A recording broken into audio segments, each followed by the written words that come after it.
What if I told you there's a proven playbook that can transform any nation from poverty to power? The same blueprint that built America's dominance, turned Singapore into a financial fortress, and made Norway one of the world's wealthiest societies per capita. But here's what they don't want you to know. This isn't just about economics. It's about power, control, and the brutal choices leaders make behind closed doors. Some countries crack the code. Others, they get trapped in cycles of corruption and collapse that can last generations. Today, we're exposing the 10-step formula that separates the winners from the losers in the global economy. The foundation, survival mode. Picture this. You're handed the keys to a country drowning in chaos. Gangs control the streets. Businesses flee. Your citizens live in fear. Sound familiar? This was El Salvador just 3 years ago. Literally the most dangerous country on earth. Then President Bukele made a decision that stunned the world. He didn't negotiate with criminals. He declared war on them. Over 85,000 gang members disappeared into the world's largest prison overnight. The result? Tourism exploded by 390%. Investment poured in. But here's the uncomfortable truth. Democracy doesn't always work when your nation is bleeding. Sometimes, extraordinary problems require extraordinary solutions. The question becomes, how far are you willing to go? Because step one isn't about economics. It's about creating a monopoly on violence. No investor puts money where bullets fly. No business grows where crime pays better than honest work. The corruption trap. Now, eliminating street crime is just the beginning. The real cancer that kills nations? It's wearing suits and sitting in government offices. Singapore's transformation reveals something most politicians don't want you to understand. In the 1960s, doing business there meant paying bribes at every level. Want a permit? Pay up. Need a contract? Pay more. The entire system was rotting from within. Lee Kuan Yew didn't just reform the system, he obliterated the old one. Zero tolerance became the new religion. Get caught taking bribes? Your career is over. Your reputation is destroyed. Your family suffers the shame. Think about what this really means. When corruption is the norm, honest people can't compete. Merit becomes meaningless. Innovation dies because success depends on who you know, not what you create. But when the rules apply to everyone equally, something magical happens. Global capital starts flowing toward your country because investors know they won't get robbed by the government itself. The dirty secret: most countries never escape this trap because the corrupt officials are the ones who would have to vote themselves out of power. The infrastructure gamble. Here's where things get expensive and where most countries make their fatal mistake. Building infrastructure requires massive upfront costs with no immediate returns. It's a bet on the future that can bankrupt your present. China understood this gamble better than anyone. In the 1990s, they spent trillions building highways, railways, and ports that seemed to go nowhere. Critics called it wasteful. Western economists predicted disaster. They were all wrong. Those roads to nowhere became the arteries of the world's second-largest economy. When you can move goods from factory to port in hours instead of days, when electricity never fails, when communications flow seamlessly, that's when your country becomes competitive. But here's the catch. You need the money first.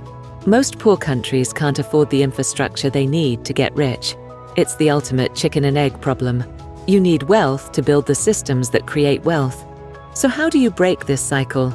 You either find the money elsewhere, through debt, foreign investment, or resource extraction, or you stay poor forever. The education revolution.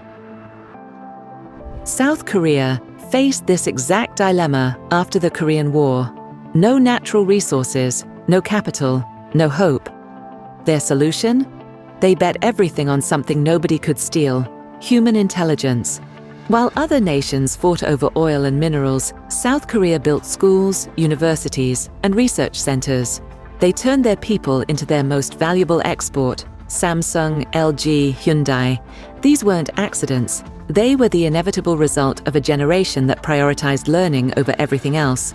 But here's what makes this strategy brilliant. Educated populations don't just follow orders. They innovate, they solve problems, they create value where none existed before. The countries that miss this step, they become forever dependent on selling raw materials to the countries that figured it out. The resource curse. Speaking of raw materials, discovering oil should make you rich, right? Tell that to Venezuela, Nigeria, or any of the dozens of resource-rich nations trapped in poverty. The UAE cracked a code that most oil countries never figure out. When they struck oil in 1958, they could have done what everyone else did: pump it out, sell it, and live like kings until it ran out. Instead, they used oil money as venture capital for their real economy: tourism, finance, logistics, innovation. Today, oil is only 30% of their GDP. When the wells run dry, they'll still be rich. This reveals the fundamental truth about wealth. It's not about what you have in the ground, it's about what you build above it. Most resource-rich nations fall into the trap of easy money. Why develop industries when you can just drill holes? Why educate citizens when you can import workers? Why build institutions when you can buy loyalty? The answer comes when the resources run out, and they always do. The foreign capital dilemma. Now comes the part that makes politicians nervous.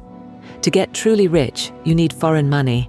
But foreign money comes with foreign influence. Switzerland solved this puzzle by becoming everyone's favorite neutral zone. They didn't take sides in wars. They protected everyone's money equally. They became the place where global capital felt safe. But here's the price. You lose some control over your own destiny. Foreign investors don't care about your culture, your values, or your people. They care about returns. When their interests conflict with yours, guess who usually wins?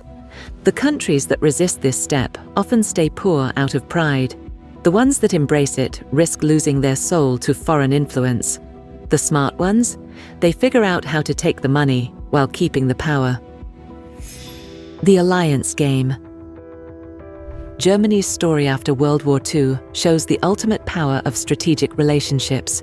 They were bombed into rubble, hated by the world, occupied by foreign armies.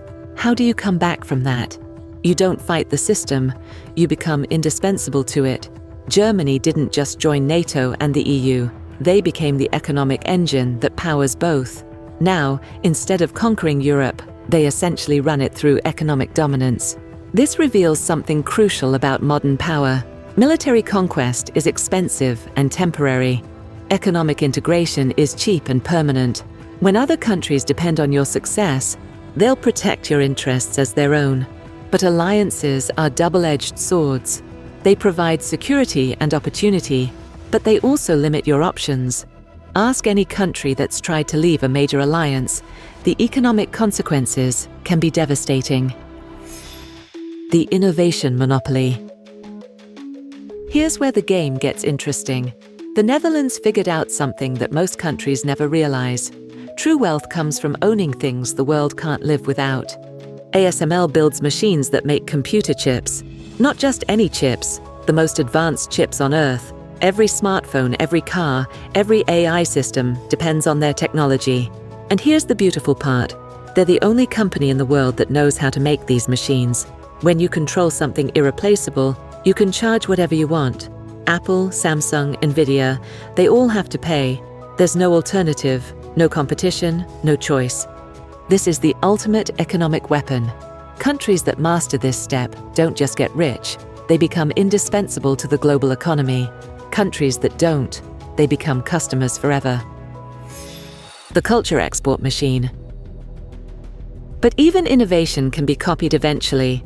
There's one thing that's truly unique to every country: its culture. And America turned culture into the world's most powerful export. Hollywood doesn't just make movies, it shapes how the world thinks about success, freedom, and possibility. Silicon Valley doesn't just create technology, it defines what innovation looks like. Wall Street doesn't just move money, it sets the rules for global finance. When your culture becomes the world's culture, you don't need to conquer countries. They willingly adopt your values, your systems, your way of thinking. That's influence money can't buy, and armies can't achieve. The countries that crack this code don't just get rich, they get to define what rich means. The final test, keeping it.